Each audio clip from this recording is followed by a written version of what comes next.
अस्सलामुअलैकुम वरहमतुल्लाहि वबरकातुह।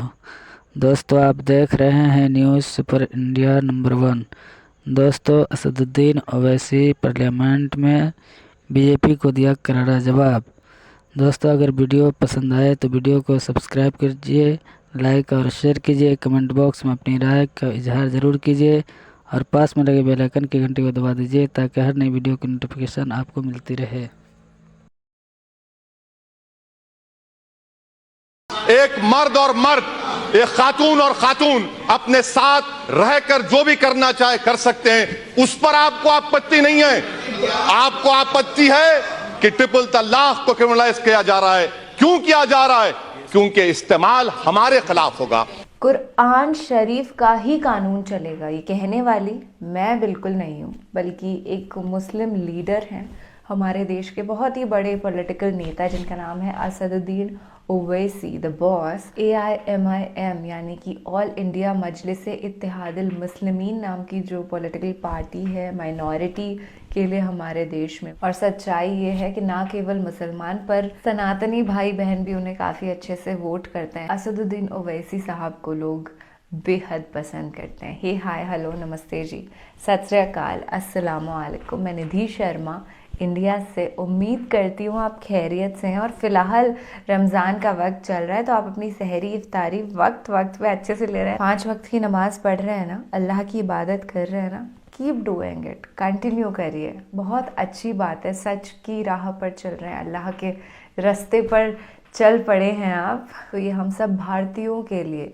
खुश हो जाने वाली, गर्व करने वाली बात है। खैर फिलहाल मुझे पता है कि आपकी आंखों में बहुत सारी ऐसे तितलियां घूम रही हैं कि फटाफट असदुद्दीन ओवैसी भाई साहब का आप ये वीडियो एक्सपीरियंस कर पाएँ कि इतना बड़ा स्टेटमेंट लोकसभा में जब ट्रिपल तलाक बिल पास हुआ था तब इन्होंने ऐसा कैसे कह दिया कि कुरान शरीफ का ही कानून चलेगा। ये स्टेटमेंट अपने आप में बहुत ज़्यादा दम रखता है और बहुत लोग इससे ऑफेंड भी हो जाएंगे। पर क्या करें, जब भी आप असदुद्दीन ओवैसी भाई साहब को सुनेंगे तो यू विल फील कि वो एकदम सच ही बोल रहे हैं, क्योंकि he stands very strong on his feet. बहुत अच्छी रिसर्च करके आते हैं, कभी भी किसी दूसरे इंसान के धर्म का अपमान नहीं करते, unlike many political leaders of India. कि आपके कानून से, आपके दबाव से, आपके जोर से, आपके जबर से हम अपने मजहब को फॉरफिट नहीं करेंगे। जब तक दुनिया बाकी रहेगी हम मुसलमान बनकर शरीयत पर चलते रहेंगे। हम इस बिल को रिजेक्ट करते हैं। मगर अगर कोई ट्रिपल तलाक कहेगा 3 साल की सजा, जबकि सुप्रीम कोर्ट ने कह दिया नॉन एस्ट, शादी नहीं टूटती। जब शादी नहीं टूटती तो किस बात की सजा देंगे आप? 377 हार्म थ्योरी आपके सामने, और मैडम 3 साल की सजा। कम्युनल राइट 148, 153A, 295 में 3 साल की सजा। और अगर कोई गाड़ी से टक्कर किसी को मारता है, कोई मर जाता है तो 2 साल की सजा। अरे बेंथम और मॉन्टेस्क्यू को पढ़ लीजिए, कोई नेशनल लॉ स्कूल के 4th ईयर के स्टूडेंट को बिठाइए, वो आपको ज्ञान दे देगा। और यकीनन ये बात सही है कि इस्लाम में शादी एक कॉन्ट्रैक्ट है। मैं आपको तजवीज पेश कर रहा हूं, कंडीशन लिखिए कि अगर कोई मुसलमान, निकाहनामे में लिखिए, अगर ट्रिपल तलाक देगा तो मेहर का जो अमाउंट होगा उसका डबल ट्रिपल देना पड़ेगा। उसका वायलेशन होगा तो जेल जाते आप। कॉन्ट्रैक्ट है, कॉन्ट्रैक्ट का वायलेशन है। आप ये भी बता दीजिए, आप ये भी लिख सकते थे कि अगर कोई 3 बार कहेगा तो 1 बार है, वो भी नहीं करते आप, उसका भी प्रोविजन है। मगर मकसद क्या है कि जेल को भिजाना। इनको खवातीन से मोहब्बत नहीं है। सब्सिडी अलाउंस कौन देगा? एक महिला क्या चाहती है मैडम? उसके सर पर घर रहे, छत रहे, टेबल पर खाना रहे, बच्चों के लिए फीस का इंतजाम हो जाए। आप करेंगे? आप करेंगे हम लोग? अच्छा मैडम, मुझे पूछना चाह रहा हूं, शायरा बानो तो बीजेपी में आ गई, क्या किया आपने उसका? बताइए, कुछ किया आपने उसके लिए?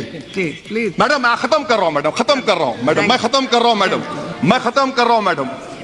क्योंकि ये जो कानून बनाने जा रहे हैं मैडम, ये रास तौर पर मुसलमानों की, आप देखिए मैडम, सेक्सुअल माइनॉरिटीज को 377 में चॉइस दे दिया गया। रिलीजियस माइनॉरिटीज को क्यों नहीं मिलेगा? हिंदुस्तान के कॉन्स्टिट्यूशन में चॉइस जूरिस्प्रूडेंस है, मुझे नहीं मिलेगा। आपका कानून रिलीजन के खिलाफ है। आप प्लुरलिटी को खत्म करना चाहते हैं, इससे साफ जाहिर हो गया। आप मुस्लिम खवातीन के इंसाफ के लिए नहीं बल्कि आपका निशाना उस वक्त साबित हो गया जब सुप्रीम कोर्ट में उस वक्त के अटॉर्नी जनरल ने खड़े होकर कहा कि हर कानून को मिटा दो। शाहनवाज हमारे मुख्तार साहब, शिया का जो सेगा का कानून है वो भी खत्म हो जाएगा, ख्याल रखिए। और आखिर में मैडम, पूरे मुल्क में मी टू मूवमेंट हुआ, मी टू मूवमेंट, खवातीन ने निकला। कहां वो मंत्री जो पिछले बार खड़े थे यहां पर, कहां गए बताइए, कहां गए बताइए। और आप उनको पनाह दे रहे हैं अपनी पार्टी में। ऐसे शख्स को तो निकाल कर फेंकना चाहिए था जिसने खवातीन की इज्जत लूटी, उनको दबाया, लीच था वो, जिसको उर्दू में क्या कहते हैं मैडम, तोते चश्मा कहते हैं उनको। ऐसे लोगों को आपने पनाह दी और आप आकर हमको आईना दिखा रहे हैं। मैडम अब आप देखिए मैडम, ये मैं क्यों कह रहा हूं, हमारे पास मुल्क में 84% हिंदू महिला बच्चियां 10 साल की शादी होती है, कानून नहीं बना दिए हम, क्या हुआ, क्या हुआ बताइए। ये कौन करेगा इसका? डिजर्शन मैडम सुन लीजिए, डिजर्शन, मैं आखिर 1 मिनट, डिजर्शन का कानून है, 20 लाख हिंदू महिलाएं डिजर्टरों का कानून बनाइए ना, कानून बना हुआ है, क्या हुआ। सोशल ईवल का खात्मा तमाम मिलकर करना चाहिए। मैं एंड कर रहा हूं मैडम, कंक्लूजन में कह रहा हूं, मैं आपके जरिए हुकूमत को बताना चाह रहा हूं, दफा 15, दफा 26 और दफा 29 और हमारे संविधान का जो प्रियम्बल है जिसमें साफ तौर से लिखा गया कि it guarantees liberty of thought, expression, belief, faith and worship, इस बुनियाद पर मैं इसकी मुखालिफत करता हूं। मैडम स्पीकर साहिबा, मैं आपके जरिए हुकूमत से पूछना चाहता हूं कि आखिर आपकी कौन सी मजबूरी है कि हमारे वतन अजीज में होमोसेक्सुअलिटी को डिक्रिमिनलाइज कर दिया गया। 377 का जजमेंट है, होमोसेक्सुअलिटी को डिक्रिमिनलाइज कर दिया गया और आप ट्रिपल तलाक को क्रिमिनलाइज कर रहे हैं। एक मर्द और मर्द, एक खातून और खातून अपने साथ रहकर जो भी करना चाहे कर सकते हैं, उस पर आपको आपत्ति नहीं है। आपको आपत्ति है कि ट्रिपल तलाक को क्रिमिनलाइज किया जा रहा है। क्यों किया जा रहा है? क्योंकि इस्तेमाल हमारे खिलाफ होगा।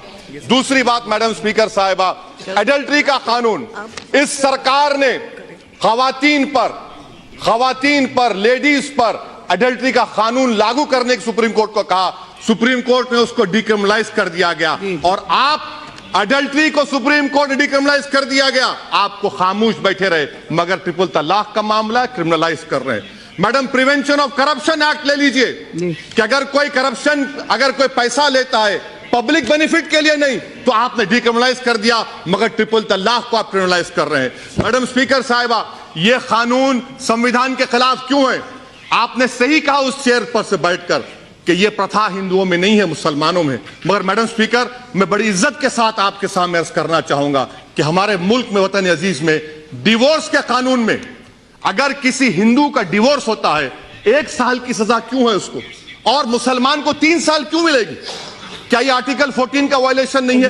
मैडम, ये कानून 377 में हार्म थ्योरी को एस्पाउस किया गया, हार्म थ्योरी के खिलाफ है ये एक्ट। और मैडम, मैं आपके जरिए से बताना चाह रहा हूं कि हमारे मंत्री साहिब ने बड़े पुरजोश तरीके से कहा कि सुप्रीम कोर्ट ने अनकॉन्स्टिट्यूशनल करार दिया।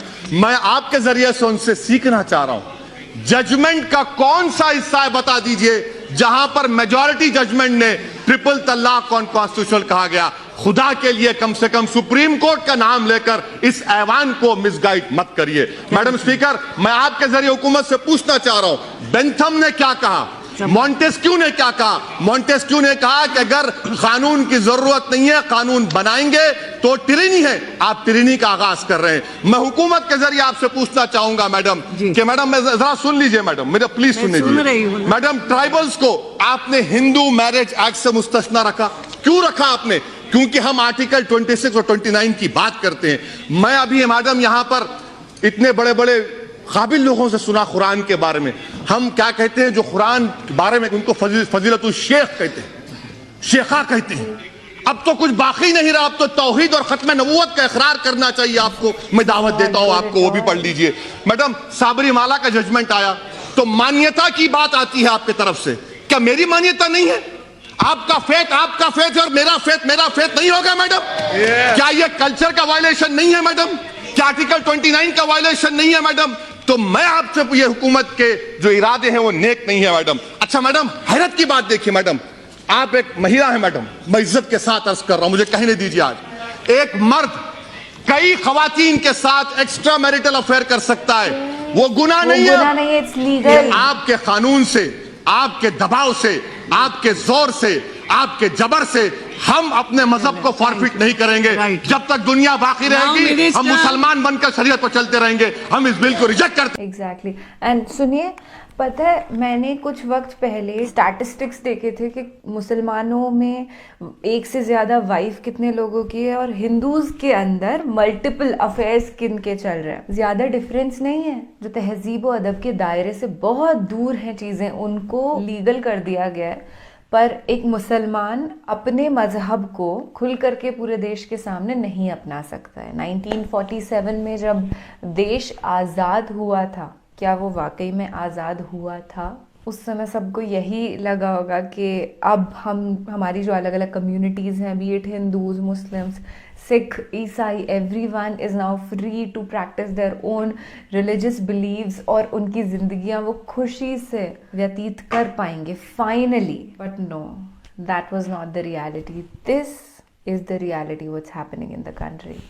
एंड आई होप कि जो हालात हैं वो बेटर हो जाएं जल्द ही। And being a Hindu, being a Sanatani, मैं बिल्कुल भी डिनाई नहीं करूँगी जो असदुद्दीन ओवैसी भाई साहब ने कहा। वो एक बात सच्ची थी और तार्किक थी। ऐसा नहीं है कि हवा में बातें चल रही थी। It was logical and it will always remain logical. अब जो लोग अंधभक्त हैं वो ज़रूर इन बातों को डिनाई करें या फिर इसके अगेंस्ट बातें करें, पर एक इंसान जो दिमाग रखता है, चाहे वो किसी भी धर्म को फॉलो करता होगा, वो इनकी बातों से अग्री हो जाएगा। आप बताइए आपकी क्या राय है, क्या मानना है? मैं आपसे फिलहाल लेती हूँ इजाज़त। ऐसे ट्रुथ प्रोवोकिंग वीडियोस के साथ हमें रोज़ाना मिलना है। और रोज़ाना से मुझे याद आया कि काफ़ी मुसलमानों के फ़िलहाल रोज़े भी चल रहे होंगे, तो रमज़ान मुबारक दोस्त। ख्याल रखना अपना और महफूज रहना, क्योंकि तुम अनमोल हो, क्योंकि तुम प्यार करना जानते हो। तो इस प्यार के पैगाम को